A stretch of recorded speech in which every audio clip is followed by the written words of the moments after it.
The hearing room was colder than usual, but the tension gave it weight. It wasn't supposed to be a headline day. A mid-level Senate committee gathering. Routine. The kind of C-SPAN background noise no one watches twice. But that changed the moment Denzel Washington walked in. He wasn't there as an actor. He wasn't even there as a celebrity. He was there, by formal request, as a civilian witness on community rehabilitation and criminal justice reform, two things he'd spent decades quietly working on behind the scenes, long before cameras ever followed. The press hadn't noticed his arrival at first. He kept his head low, walked with a soft grace, nodded at the aides and interns as he took his assigned seat near the witness panel. The nameplate read simply, Mr. Denzel Washington, advocate, actor. Across the table sat Senator J.D. Vance.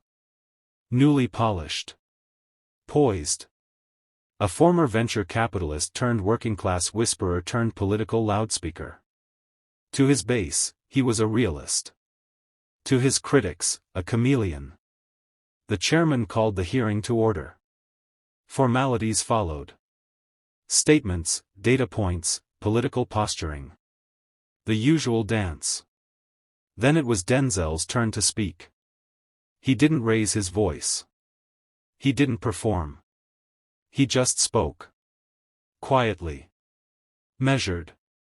He told a story about a teenager he mentored in Newark who'd been arrested 4 times before turning 18, not because he was dangerous, but because no one had taught him how to navigate a system that was never built for him in the first place. Denzel paused. Let the silence settle. Then added, "This isn't about forgiveness. This is about fairness. You can't rehabilitate people you refuse to see as human." The words hung like glass in the air. Then J.D. Vance leaned forward, elbows on the polished wood, chin tilted like he was setting a trap. He tapped the mic once, smirking faintly. "Mr. Washington," he said.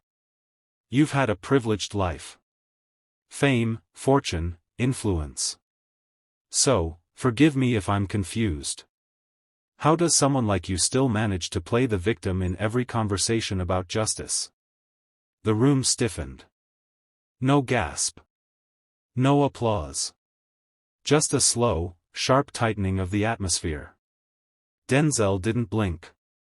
But across the room, aides exchanged glances. One camera operator adjusted his zoom. Reporters leaned in. They all knew, something had cracked. And Denzel hadn't even opened his mouth yet. For a full 5 seconds, Denzel Washington said nothing. Not because he didn't have an answer, but because silence, in the right hands, was more commanding than any outburst. J.D. Vance leaned back in his seat, arms crossed. His smirk lingered, the kind that fed off the reaction he hoped to provoke. To him, this wasn't a hearing, it was a stage. And he'd just thrown down the challenge.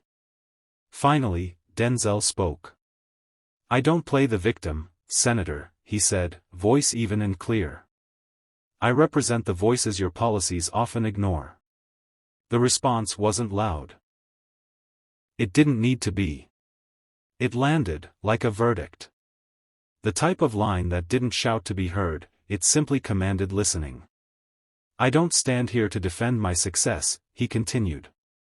"I stand here because I've seen what happens to people without mine." The room shifted. A few pens stopped moving. Even the chairman looked up. "Let me be clear," Denzel said, locking eyes with Vance, "this isn't about me. This is about the single mother in Cleveland who works 2 jobs and still can't afford bail for her teenage son. This is about the Army vet who came home to eviction notices and silence. This is about the thousands of black men labeled violent before they say a word, not because they're guilty, but because fear is easier to sell than justice." Vance opened his mouth, but Denzel raised a hand slightly, not in interruption, but in authority. "I've worked with kids who never made it past 20. I've read letters from prison cells with more clarity than some campaign speeches. And every time I speak on this issue, someone like you, polished, powerful, performative, calls it playing the victim. The room was stone silent. "You don't call it victimhood when it's your people struggling," Denzel said, softer now, but somehow heavier. "You call it a tragedy. You call it American decline. But when it's us, it's a blame game." Vance shifted, the arms-crossed confidence giving way to a tapping finger on the desk. Denzel turned to the room. "I'm not here for pity," he said. "I'm here for clarity. And if clarity feels threatening, maybe the problem's not with my tone. Maybe it's with what it reflects." At the back of the room, one journalist whispered to another. "He just flipped the hearing." Senator Vance adjusted his tie, the faintest sign of unease slipping past his practiced exterior. He cleared his throat, leaned toward the microphone, and said with a tone that tried to pass for amused skepticism, "So what you're saying, Mr. Washington, is that the justice system is inherently racist, that every institution is out to get people who look like you?" A few murmurs. Some tension stirred in the back rows. Denzel didn't move. He didn't flinch. He just tilted his head slightly, like he'd heard that question 1,000 times, and each time it sounded weaker. "I'm not saying anything new," he replied calmly. "I'm saying what statistics have been screaming for decades." He leaned forward slightly, not to attack, but to level. Since 1980, Black Americans have been incarcerated at nearly 5 times the rate of white Americans. Not because we commit 5 times the crimes, but because we're 5 times more likely to be stopped, searched, misjudged, and misrepresented. Vance shifted again. The smirk was gone now, replaced with something else. Calculation. Denzel didn't stop. "I'm saying that when a young black man gets pulled over for a broken taillight and ends up face down on the pavement, the system doesn't need to be explained. It explains itself." The room remained frozen. "And when someone like you, Senator, hears those numbers and still asks, 'What's the problem?' That's not debate. That's deflection." Vance bristled, but before he could respond, Denzel turned again, not just to the committee, but to the cameras lining the back of the room. "I've been in more courtrooms than movie sets these last 5 years," he said. "And I've seen who gets second chances and who gets forgotten." He paused. "This isn't about guilt or innocence. It's about access. About whose stories get believed, and whose get buried." The chairman looked toward Vance, as if to offer him a chance to respond, but it was clear the room had pivoted. The spotlight wasn't on the senator anymore. Denzel's voice dropped just a little, drawing everyone closer. "You ask what qualifies me to speak here," he said. "I don't have to be a lawyer to understand injustice. I've seen enough broken homes, folded flags, and funeral programs to know what silence costs." The room exhaled, collectively. And Vance, for once, had nothing to say. The chairman cleared his throat, trying to regain control of the room, but the shift had already happened. This wasn't a committee hearing anymore. It was a reckoning. Senator Vance leaned toward his aide, whispering something tight-lipped. The aide passed him a folder, and with a stiff motion, Vance flipped it open, a thin stack of printouts clipped together. He slid one page forward with theatrical timing. "Well, Mr. Washington," he said, louder this time, "since you seem to think lived experience makes you untouchable, let's talk about yours." He held up a sheet of paper, clearly printed from social media. "This is a tweet from last year where you called the justice system a quote, engineered machine of racial bias masquerading as law." He looked around the room like he was waiting for a reaction. "Is that your idea of contributing to a serious conversation?" Vance asked, eyebrows raised. "Or just another celebrity hot take designed to stir the pot?" Denzel didn't look at the paper. He looked straight at Vance. "I stand by every word," he said. "You see, when you live long enough in rooms where people disappear because they can't afford to be seen, you stop sugarcoating truth." Vance chuckled, trying to regain his swagger. "You really think it helps anyone to call the justice system rigged on social media?" Denzel responded without blinking. I think it helps the ones who feel invisible realize they're not insane. He paused. I think it tells the mother whose son just got 15 years for a mistake that she's not alone. That someone with a platform sees her. That maybe, finally, somebody's paying attention. Someone in the back row muttered, "Damn right." Denzel continued. You talk about my tweets, but you ignore the fact that I've shown up in real courtrooms. Sat in real prison chapels. Helped fund real legal teams for people who didn't have the luxury of your concerned tone. He turned slightly toward the audience now, not just the senators, but the public. I'm not interested in sounding polite while people drown. Vance pushed back, you're painting with a pretty broad brush, Mr. Washington. Don't you think it's dangerous to generalize that much? To make it sound like America is broken beyond repair? Denzel's voice dropped. Senator, he said slowly, it's only dangerous if you're invested in pretending it isn't. That line didn't spark claps. It sparked a silence heavier than before, the kind that follows a truth too plain to argue. Outside the chamber, the hallway was already buzzing. Journalists whispered into phones. Producers jotted timestamps. Live streams pinged to life across social media. Inside, the tension thickened. Vance gripped the edge of the table, not in panic, but in something worse, disbelief. The script wasn't just unraveling. It had been taken from his hands, rewritten, and performed better than he could manage. He leaned back into the mic, tone shifting now, no longer mocking, but tactical. Okay, he said, then answer this. He gestured broadly. What's your solution, Mr. Washington? You say the system is broken. You say we're blind to suffering. Fine. Then what? Tear it all down? Start over? What exactly do you propose? The question was meant to corner him. To force the conversation into abstraction. To make Denzel look like another idealist with no plan. But Denzel didn't blink. He nodded slowly. I propose we start by listening, he said. Not just hearing, listening. Without rushing to defend ourselves. Without interrupting pain with policy memos.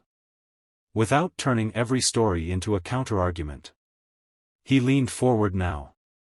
Not to attack. But to make sure the words landed. I propose we stop legislating for the version of America we wish existed, and start facing the one that does. A hush fell over the committee. Vance blinked. Denzel continued, his voice now carrying a weight that filled the chamber like slow thunder. I've sat in meetings where people used the phrase, at-risk youth, like it was a curse, but never asked what put them at risk. I've watched politicians tour shelters for photo ops and forget the names they shook hands with an hour later. He turned to the other senators now, not just Vance. And I've heard the word criminal used more than neighbor. The word violent more than failed. The word punish more than repair. That's not an accident. That's design.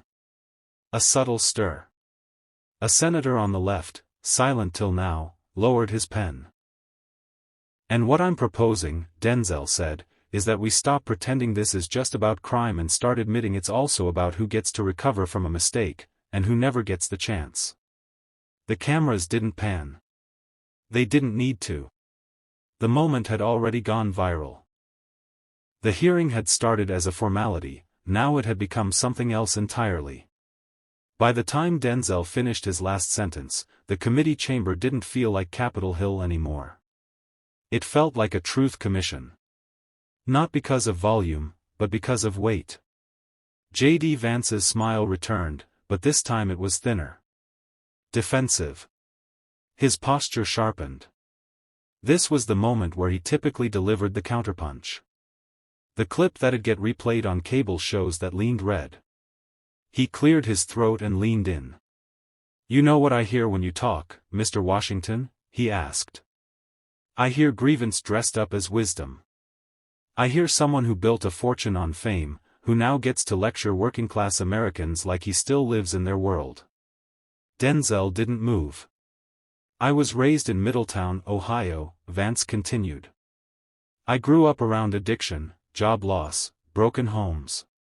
You think you cornered the market on pain? He paused, daring Denzel to flinch. But Denzel didn't flinch. He spoke. I don't compete in pain, he said quietly. I acknowledge it. The room froze again. I've never claimed monopoly over struggle.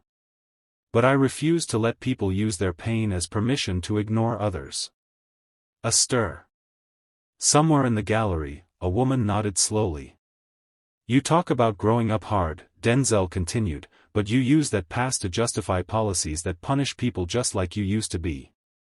That's not strength. That's self-erasure. Vance opened his mouth to respond, but Denzel cut in, calmly. You tell stories about your hometown like it makes you a truth-teller.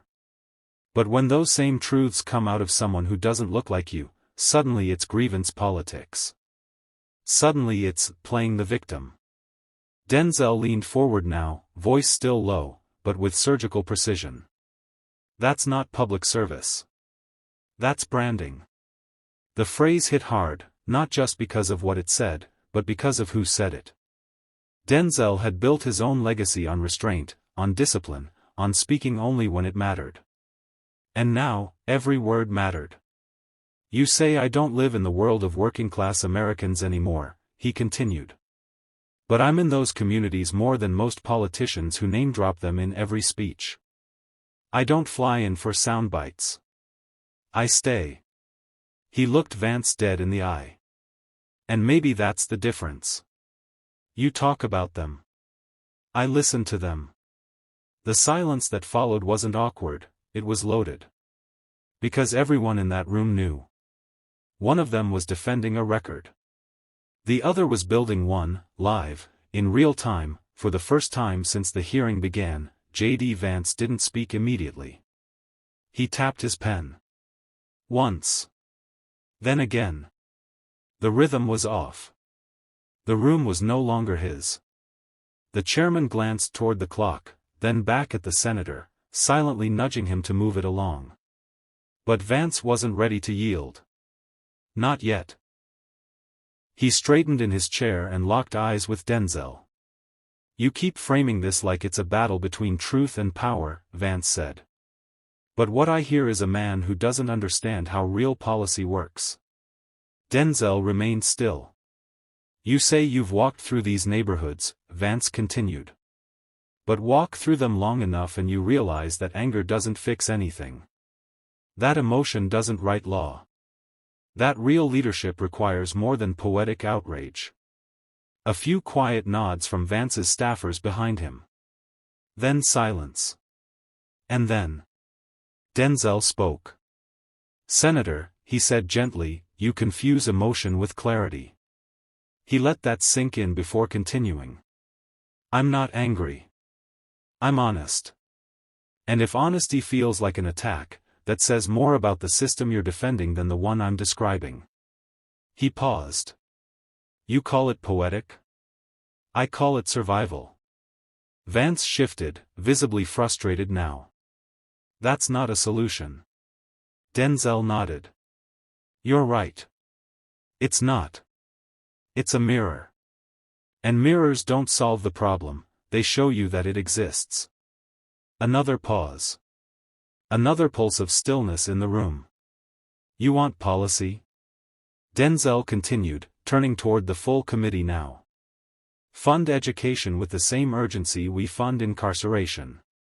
You want law and order? Start by making sure the laws apply to everyone, not just the poor. You want unity? Stop punishing people for remembering how they've been divided. The audience was still. Even the press pool had stopped typing. This isn't outrage, Denzel said. This is endurance. And then, a moment rarely seen in such hearings, one of the younger senators, center-right, from a purple state, leaned toward his mic and said softly, Mr. Washington, please continue.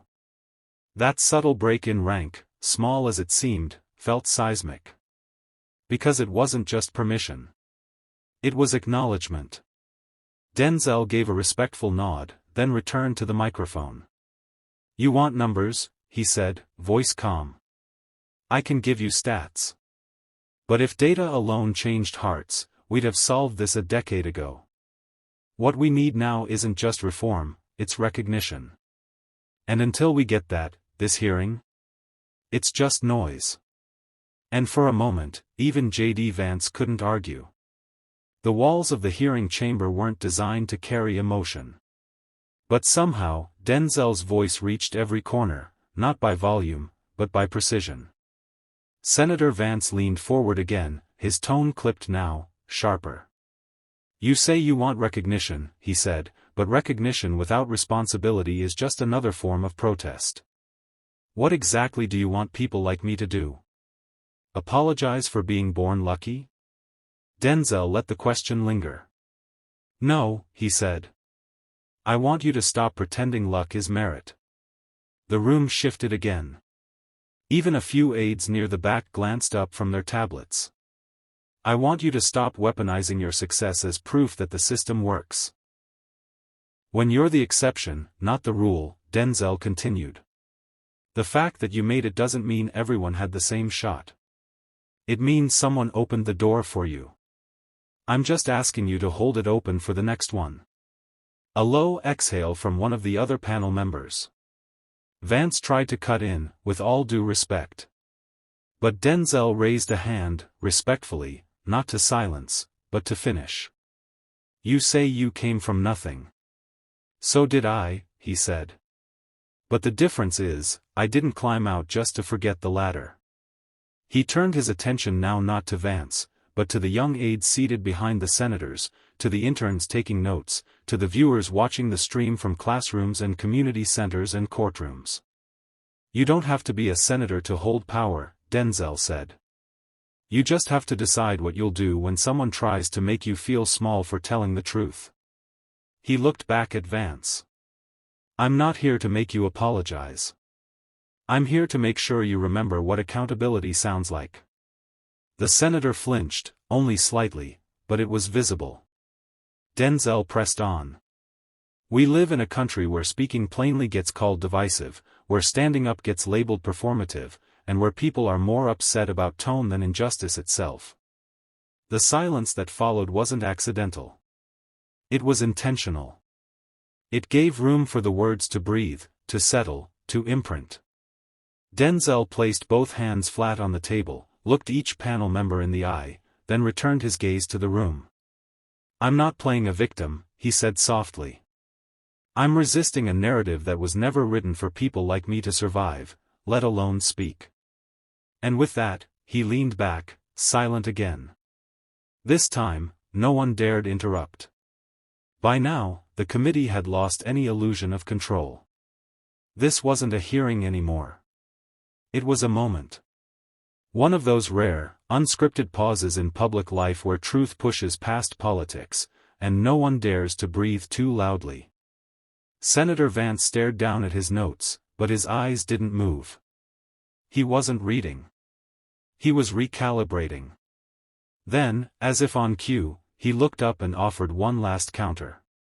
"You've delivered a powerful speech, Mr. Washington," he said evenly. "But speeches don't pass laws. Emotions don't balance budgets. And inspiration doesn't change statistics." The line had weight, but not the kind he intended. Denzel waited. Then said, "You're right." The room blinked. "You're absolutely right," Denzel repeated. "Speeches don't change policy. People do." He let that settle before continuing. "And I'm not here to change your vote. I'm here to change your view.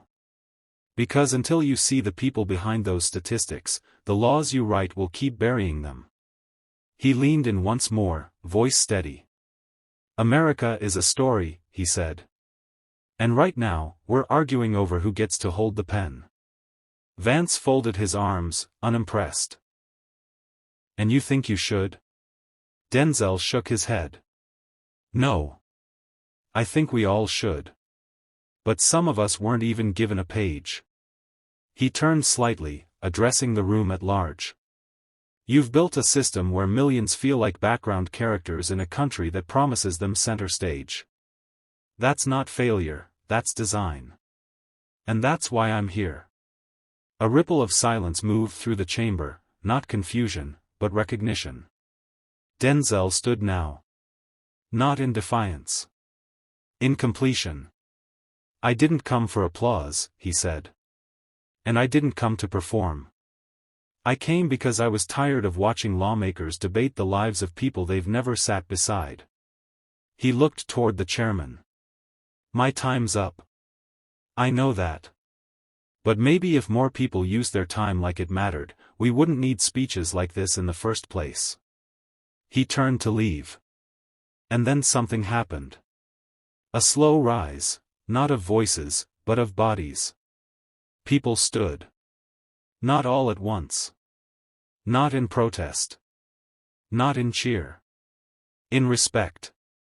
Denzel didn't turn around. He didn't need to.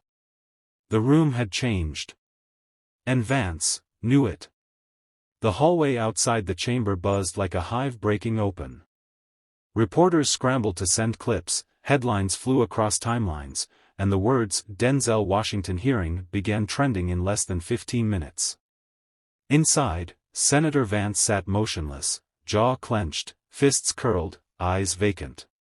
For a man so accustomed to commanding a room, the silence left in Denzel's wake was foreign. Unsettling. Loud in its quiet. Aide after aide leaned in with phones, whispering updates. Twitter's blowing up. Fox wants a reaction. CNN just called at the moment of the session. But Vance waved them off. For now, he said nothing. Meanwhile, Denzel was already past the cameras. Past the flashbulbs. He moved quickly, quietly, flanked by his longtime friend and press manager, Reuben Sloan. You shook the whole damn room, Reuben said, struggling to keep pace. Half the press pool's calling this your "I am not a victim" moment. Denzel didn't break stride. Then they weren't listening. Reuben raised an eyebrow. What do you mean? Denzel stopped just before the stairwell exit. Turned. If they think this was about me, they missed it, he said. I didn't need to be heard today. They did. He tapped his chest once, then pointed upward, as if beyond the ceiling. All those people this system was never built to hear? That's who spoke. I just happened to have the mic. Reuben stared at him for a beat, then nodded. So, what now? Denzel exhaled. We don't chase the cameras, he said. We chase the conversations. Back inside, Vance's team met in damage control mode. An emergency statement was drafted, bland, defensive. Phrases like "respect for different perspectives" and "spirited discourse." But none of it landed. Because nothing cuts through like sincerity. By that evening, the clip had reached over 12 million views. Not from campaign ads, not from cable spin, but from people sharing it with captions like, "This is what leadership looks like." Not angry. Not loud. Just real. When truth doesn't shout, it echoes. Vance eventually issued a statement. But by then, the story had moved on. It wasn't about him anymore. It was about a man who walked into a room designed to reject his presence, and didn't ask for power. He commanded it, by refusing to play their game. And in a time when shouting is the currency of attention, Denzel Washington reminded a nation that sometimes, the most radical thing you can do is speak calmly, and refuse to sit down. What you just witnessed wasn't a debate. It wasn't a political stunt. It was a moment. A moment when one man refused to be silenced. When he stood in a room built to filter truth through party lines, and told it anyway. Denzel Washington didn't shout. He didn't grandstand. He didn't play the victim. He spoke like someone who remembered why words matter. And whether you agreed with him or not, you listened. Because deep down, we all know the truth. This country needs fewer rehearsed speeches. And more unscripted courage. So if this story moved you, if it made you pause, think, or feel something real, then don't scroll past it. Leave a comment. Hit that like button. Subscribe for more stories that challenge the script. This is Power Stories. And we're just getting started.